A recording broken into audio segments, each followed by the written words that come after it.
करीब 20 सालों की प्रतीक्षा के बाद वाशी स्थित महाराष्ट्र भवन का निर्माण शुरू होने के बावजूद उसकी रफ्तार बेहद धीमी होने का आरोप लगाते हुए राष्ट्रवादी कांग्रेस पार्टी शरद चंद्र पवार गुट ने निर्माण स्थल पर जोरदार आंदोलन किया। पार्टी के नवी मुंबई जिलाध्यक्ष डॉक्टर मंगेश आमले के नेतृत्व में यह आंदोलन किया गया। इस मौके पर आंदोलनकारियों ने राज्य सरकार, सिडको और नवी मुंबई महानगरपालिका की निष्क्रियता के खिलाफ प्रतीकात्मक पिंडदान करके अपना रोष जताया।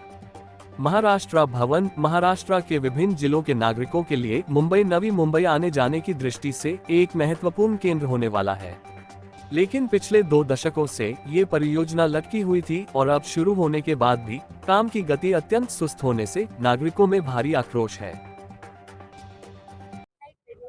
राष्ट्रवादी काँग्रेस पक्ष शरदचंद्र पवार या पक्षाच्या वतीने गेले अनेक वर्ष महाराष्ट्र भवन या 2 एकरच्या प्लॉटवर व्हावं म्हणून अनेक पाठपुरावे केले गेलेत। आमच्या पक्षाचे प्रदेशाध्यक्ष आदरणीय शशिकांत शिंदे साहेबांनी हा विषय अधिवेशनामध्ये घेतला होता आणि त्या विषयाला अनुसरून शशिकांत शिंदे साहेबांना त्यावेळेचे जे सरकार होतं आणि मुख्यमंत्री होते यांनी एक आश्वासन दिलं होतं की आपण त्वरित हे कामकाज सुरू करूया। या अनुषंगाने मागच्या जुलैमध्ये म्हणजे विधानसभाच्या निवडणुका लागण्या अगोदर मागच्या 2024च्या जुलैमध्ये तत्कालीन मुख्यमंत्री एकनाथजी शिंदे साहेब यांनी येथे महाराष्ट्र भवन व्हावं म्हणून जाहीर केलं। त्यावेळेचे अर्थमंत्री आणि त्यावेळेचे उपमुख्यमंत्री अजितदादा पवार साहेबांनी 121 कोटी रुपयाची भरीव तरतूद देखील केली, परंतु तो फक्त विधानसभा निवडणुकीपूर्वीचा जुमला होता असं दाखवलं गेलं आणि आम्हाला सगळ्यांना दिसलं। कारण जुलै 2024 ते आजतागायत म्हणजे नोव्हेंबर 2025 मध्ये कोणत्याही प्रकारची ह्या कामामध्ये प्रगती झालेली नाहीये। परत आम्हाला असं कळालंय की सिडको जे या राज्य शासनाचं ऐकतं आणि त्यांच्यासाठीच फक्त काम करतं, त्यांच्या निवडणूक अजेंड्यावर काम करतं, ते पुन्हा एकदा या प्लॉटवर महाराष्ट्र भवनाचं दुसऱ्यांदा भूमिपूजन करणार आहे। म्हणजे नवी मुंबई महानगरपालिकेच्या ज्या निवडणुका येऊ घातल्यात त्यापूर्वी त्यांचा दुसऱ्यांदा जुमला करून कोट्यवधी रुपये या कामी खर्च करण्याचा घाट घातलेला आहे। मला वाटतं मागच्या निवडणुकांपूर्वी आणि आत्ताच्या निवडणुकांपूर्वी जर अशा पद्धतीतले 2-2 वेळा उद्घाटन होत असतील, त्याचसोबत 121 कोटी रुपयांची भरीव तरतूद या कामी केली असून देखील महाराष्ट्र भवन अद्याप सुरू झालेलं नाहीये। फक्त आणि फक्त पत्रे मारून ठेवलेले आहेत।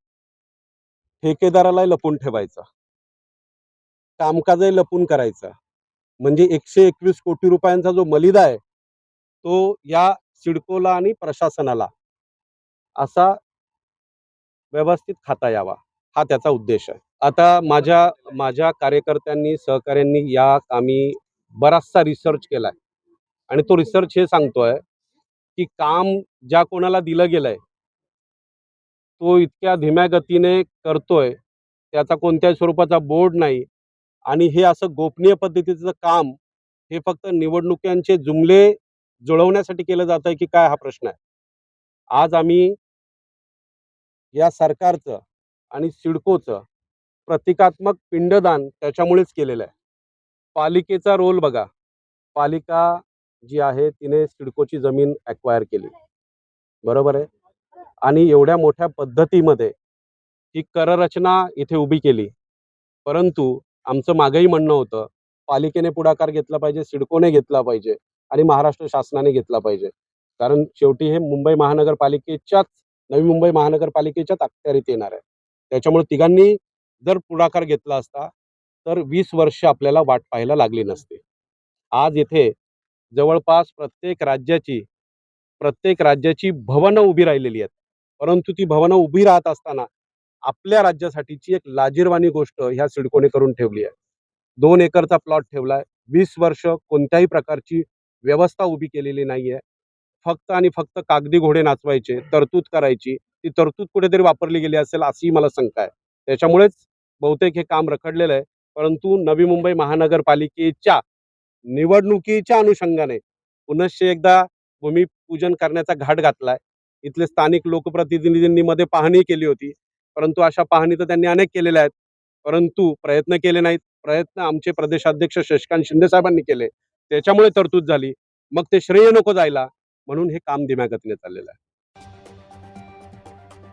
वीडियो जर्नलिस्ट अथर्व के साथ फोरम जोशी की रिपोर्ट, जनता न्यूज, नवी मुंबई।